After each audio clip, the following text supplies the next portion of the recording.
রুহানের পরিবারের সামনে আমি আর আরুষ বসে আছি। তার মধ্যে রুহানের দৃষ্টি আমাদের দিকে আটুট। শুধু রুহানেরই বা কেন, ওর পুরো পরিবারের দৃষ্টি আমাদের দুজনের উপর। আর থাকবেই বা না কেন? আরুষ আমার কোমর জড়িয়ে ধরে আমার সাথে লেগে বসে আছে। এতে আমার অস্বস্তি লাগলেও কিছু করার নেই। রুহানের পরিবারকে আগেই জানানো হয়েছে আমাদের বিয়ের কথা। যেভাবে বড়রা প্ল্যান করেছিল ঠিক সেভাবেই।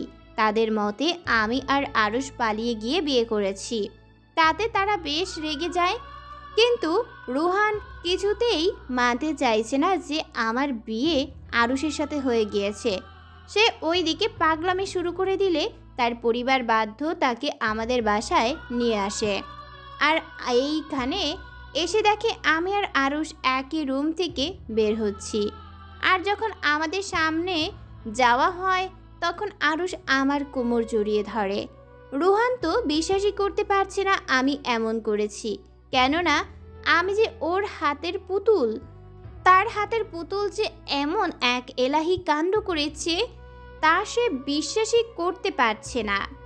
এইদিকে রুহানের বাবা মা আমার বাবা মাকে ইচ্ছে মতো কটু কথা শোনাচ্ছে, আর আমার বাবা মাও তেমন কিছু বলছে না। কী বা বলবে তারা? তাদের বলার যে কিছুই নেই। রুহানের মা আমায় যা নয় তাই বলছে। শেষে যখন তিনি বলে উঠলেন, এমন দুশ্চরিত্রা মেয়ে আমি একটাও দেখিনি। নিজের বিয়ের 1 সপ্তাহ আগে নিজের খালাতো ভাইয়ের সাথে পালিয়ে গিয়ে বিয়ে করতে পারে, সে সব করতে পারে। না জানি কত ছেলের সাথে এমন ঘুরেছে, নষ্টা মেয়ে জানি কোথাকার। আরুষ এতক্ষণ চুপ থাকলেও শেষের কথাগুলো যেন ওর গায়ে লেগে যায়। সে ভড়কে উঠে বলে, একদম বাজে কথা বলবেন না। আপনি যাকে কথা শোনাচ্ছেন সে এখন আমার স্ত্রী। সে এখন সায়রা রহমান নয়, সে এখন Saira Arush Khan. So be polite with her. আমার স্ত্রীকে এইসব বলার কোনো অধিকার নেই আপনার। যদি বেশি কথা বলেন তাহলে আপনাদের অবস্থা কী হতে পারে আপনি তা ভাবতেও পারবেন না। ভুলে যাবেন না, আপনাদের কোম্পানির 60% শেয়ারের মালিক আমি। তাই আমি যদি চাই আমার 1 মিনিটও লাগবে না আপনাদের রাস্তায় এনে দিতে। সো পরের বার আমার স্ত্রীর সম্পর্কে কিছু বলতে গেলে সাবধানে কথা বলবেন। আর এখন আপনারা যেতে পারেন। আপনাদের যে বিষয় জানানো ছিল তা জানানো হয়ে গেছে। ইউ ক্যান বি লিভ নাও। পায়ের উপরে পা তুলে অ্যাটিটিউড নিয়ে এতক্ষণ আমি নিঃশব্দে কান্না করছিলাম। না চাইতেও চোখ দিয়ে পানি গড়িয়ে পড়ছিল। কিন্তু আরুষের কথা শোনার সাথে সাথে আমার কান্না অফ হয়ে যায়। আমি অবাক চোখে ওকে দেখতে থাকি। আমার ভিতরে এক চিল্লিক আশা ভর করছিল। মনের মধ্যেই এই কথা বারবার উকি দিচ্ছিল যে আরুষ হয়তো এখনও আমায় ভালোবাসে। এদিকে রুহানের বাবা বুঝতে পারে এখন কিছু বললে সে সব হারাবে। তাই সে তার স্ত্রীকে চুপ করে থাকতে বলে আর এইখান থেকে চলে যেতে চান। রুহানের বাবা তার স্ত্রীকে বোঝান যা হয়েছে হয়ে গিয়েছে, এখন তাদের কিছু করার নেই। এখন তাদের যতটুকু সম্মান আছে তা নষ্ট করার মানে হয় না। তাই এখান থেকে চলে যাওয়াই বেটার। এতক্ষণ রুহান চুপচাপ বসেছিল, কিন্তু যখন তারা চলে যেতে নিবে এমনই রুহান বলে ওঠে, আমি সায়রার সাথে একা কিছু কথা বলতে চাই, প্লিজ কেউ মানা করবেন না। এইটা আমার রিকোয়েস্ট। কিছু প্রশ্ন উত্তর জানা আমার খুবই জরুরি। রুহানের এই কথা বলার সাথে সাথে আরও সেই ঠোঁটের কোণে এক রহস্যময় হাসি ফুটে ওঠে। সে যেন এই টাইমেরই ওয়েট করছিল কখন রুহান এই কথাটি বলবে। হ্যাঁ হ্যাঁ, অবশ্যই তুমি আরামসে কথা বলতে পারবে, কিন্তু তা আমার সামনে। বাকি কেউ আর থাকবে না। ঠিক আছে। রুহান আর কথা বাড়ালো না, কেননা সে আরুষকে হাড়ে হাড়ে চেনে। সে যত যাই বলুক না কেন আরুষ সায়রাকে একা তার সাথে ছাড়বে না। এই বলে আরুষ সায়রার হাত ধরে টানতে টানতে ছাদে নিয়ে যায়। পিছে পিছে রুহানও চলে আসে। ছাদের এক কর্নারে দাঁড়িয়ে আছে সায়রা, আরুষ, রুহান। তিনজনের মধ্যে পিন পতন নীরবতা, কারোর মুখে কোনো কথা নেই। হঠাৎ রুহান সায়রার হাত দুটো ধরে বসে। সায়রা তো রীতিমতো কাঁপাকাঁপি শুরু করে দেয়। একবার আরুষের দিকে তাকাচ্ছে, আরেকবার রুহানের দিকে। আরুষ চোখ মুখ শক্ত করে দাঁড়িয়ে আছে। তা দেখে সায়রা অনেক দফায় ঢোক গিলে ফেলেছে আর আস্তে করে নিজের হাত সরিয়ে নেয়। তা দেখে রুহান আর চোখে আরুষের দিকে তাকিয়ে সায়রাকে বলে, কেন করলে এমন আমার সাথে? আমি জানি তুমি সেচ ইচ্ছে এমন করোনি। নিশ্চয়ই আরুষ তোমায় ধমকিয়েছে, ভয় দেখে তোমায় উঠিয়ে নিয়ে গিয়ে বিয়ের জন্য জোর করেছে, তাই না বলো? আমি একবার আরুষের দিকে তাকিয়ে নেই, সে আমার দিকে স্থির দৃষ্টিতে তাকিয়ে আছে। তা দেখে আমি বলা শুরু করি, একদম না, আরুষ আমায় কিছু বলেনি, না আমায় ধমকিয়েছে আর না আমায় ভয় দেখিয়ে বিয়ে করেছে। আমি স্বেচ্ছায় ওকে বিয়ে করেছি, কেননা আমি ওকে ভালোবাসি, অনেক বেশি ভালোবাসি। আর এটাই তোমার অজানা নয়। তুমি তো নিজেই ওর হাত ছেড়ে আমার হাত ধরেছিলে, তাহলে এখন কেন মাঝপথে এসে আমার হাত ছেড়ে দিলে? সেম রিজন, আমি যে কারণে আরুষের হাত ছেড়ে তোমার হাত ধরেছিলাম সেই একই কারণে আজ আমি আবার আরুষের হাত ধরেছি। আর এমনিও তোমার সাথে আমার জমবে না, তোমার আমার মধ্যে সেই কথাটা নেই যেটা আরুষ আর আমার মধ্যে আছে।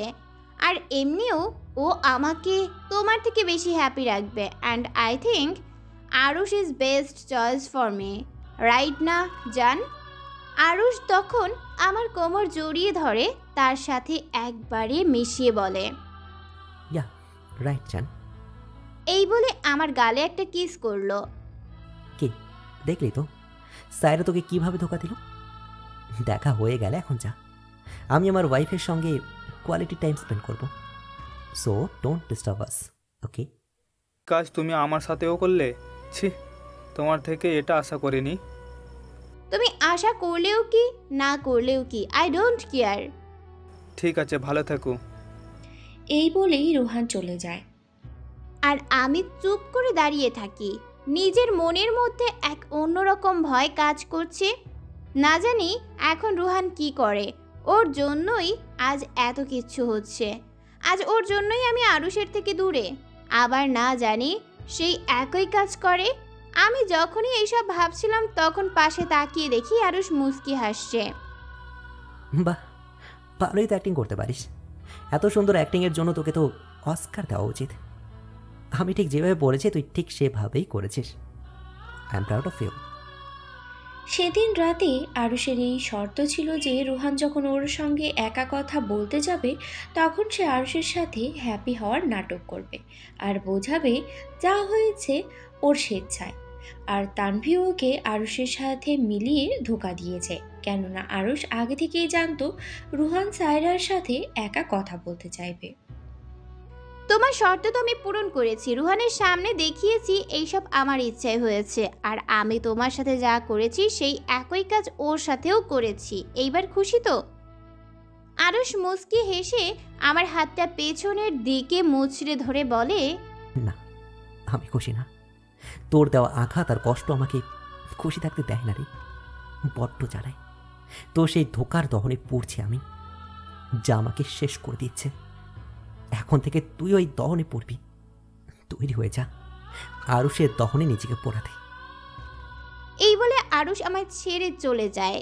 আর আমি তার যাওয়ার পানে তাকিয়ে থেকে নিজের হাত কসলাতে কসলাতে বলি, তোমার দহনে তো আমি অনেক আগে থেকেই পড়ছি আরুষ। তুমি কি জানো তোমার দহনে আমি আরও আগে থেকেই পুড়ে ছাই হয়ে গিয়েছি। তোমার ভালোবাসার দহনে পুড়েছি আমি, তোমার ঘৃণার দহনে পুড়েছি আমি। তুমি যতটা না কষ্ট পেয়েছো তার চেয়ে শতগুণ বেশি কষ্ট পেয়েছি আমি, তিলে তিলে শেষ হয়ে গিয়েছি। তুমি যদি আসতে আর একটু দেরি করতে তাহলে হয়তো আমায় আর পেতেই না। তুমি কেন, কেউ পেত না আমায়। পাড়ি দিতাম নাও ফেরার দেশে।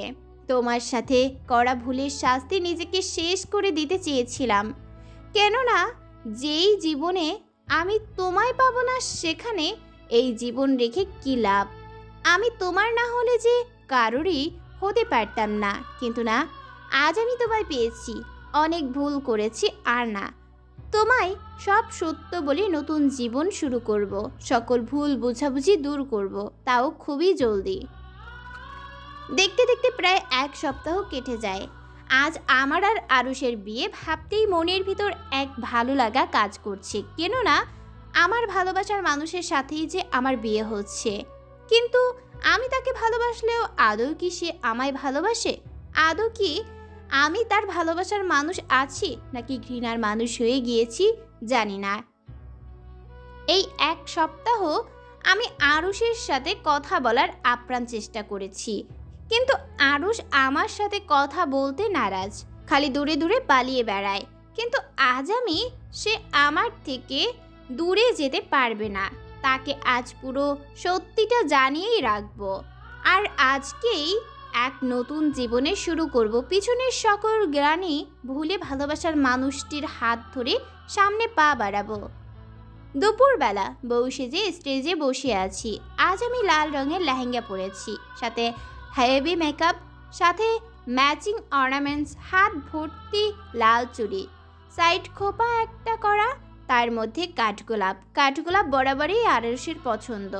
একবার সে বলেছিল যে আমাদের বিয়েতে যেন আমি খোপায় কাঠগোলাপ লাগাই।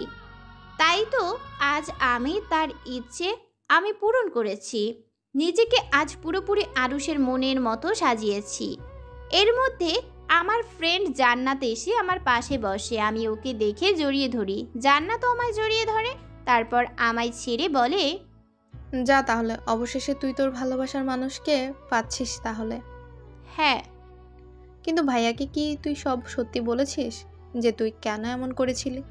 কেন তুই ভাইয়ার হাত ছেড়ে ওই বজ্জাত পোলা রোহানের হাত ধরেছিলি? জান্নাত হচ্ছে সায়রার বেস্ট ফ্রেন্ড, বলতে গেলে বেস্ট ফ্রেন্ড কম বোন। সায়রা আর আরুষের ব্যাপারে সে শুরু থেকেই জানে, আর ওদের মধ্যে কি হয়েছিল তাও জান্নাতের অজানা নয়। সে জানে সায়রা কেন আরুষের সাথে এরকম করছিল। বলার অনেক চেষ্টা করেছি, কিন্তু সে শুনতে নারাজ। জানিসই তো ও কেমন। দেখ সায়রা, খুব দেরি হওয়ার আগে ভাইয়াকে সব বলে দে, তা না হলে পরে অনেক বড় ঝামেলা হয়ে যাবে। আজকেই বলে দিব। তাই ভালো হবে।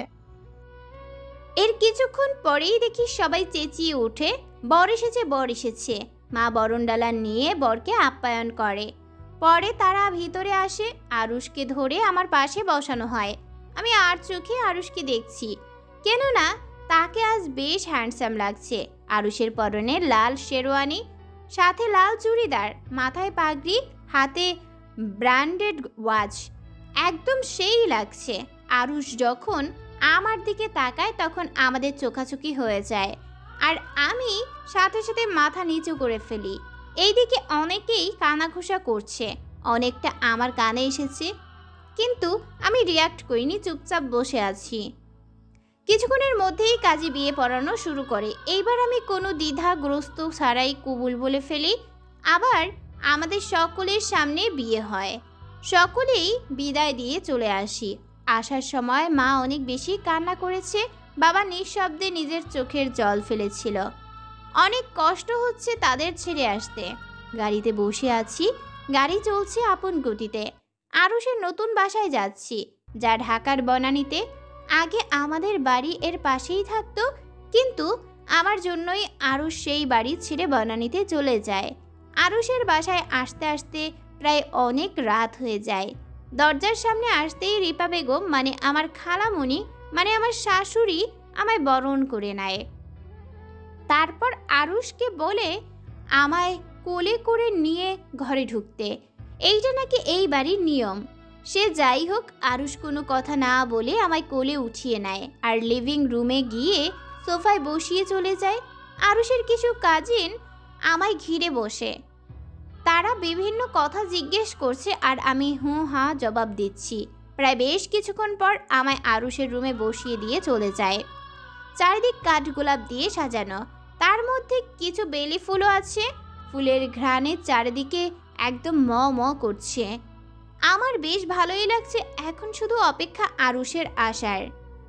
রাত প্রায় 2:30।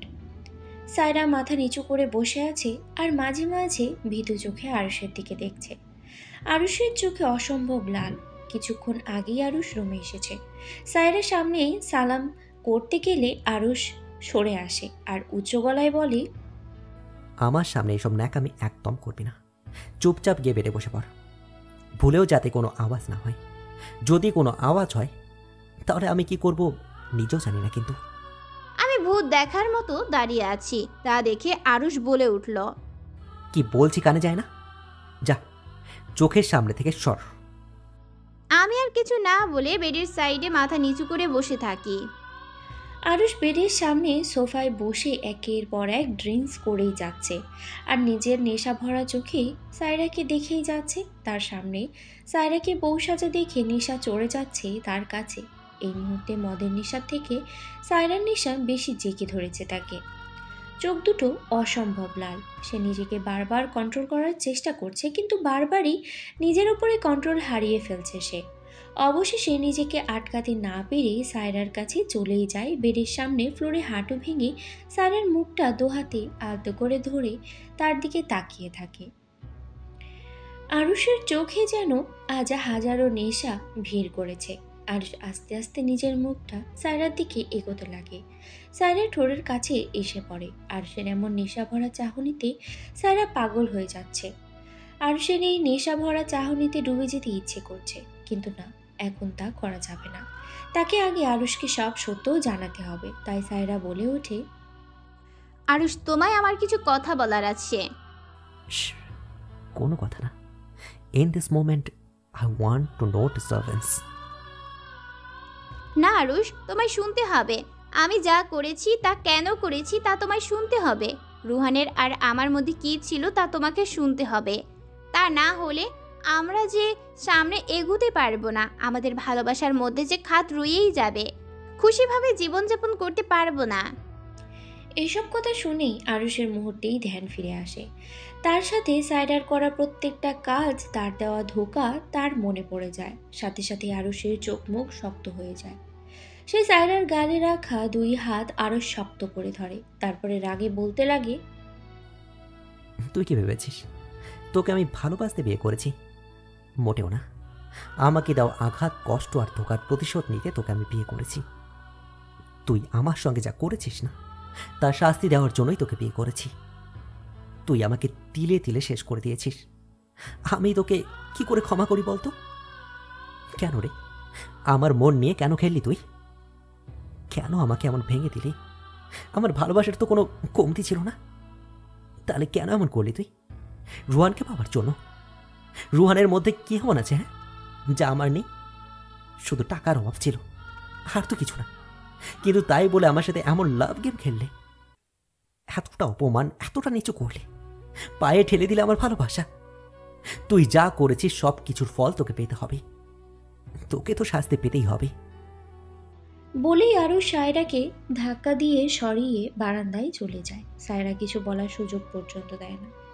সায়রা বিছানায় মুখ গুজে কান্না করতে করতেই বলতে লাগে, কেন শুনলে না আমার কথা? যদি শুনতে তাহলে বুঝতে পারতে আমি এমন কেন করেছি, কেন তোমায় দূরে সরিয়েছি এইভাবে। তোমাকে ভালোবাসি বলেই এমন করেছি। তুমি জানো না, তোমার থেকে বেশি ভালোবাসি আমি তোমায়। আর এই ভালোবাসার ফলই তো আমায় দিতে হয়েছিল।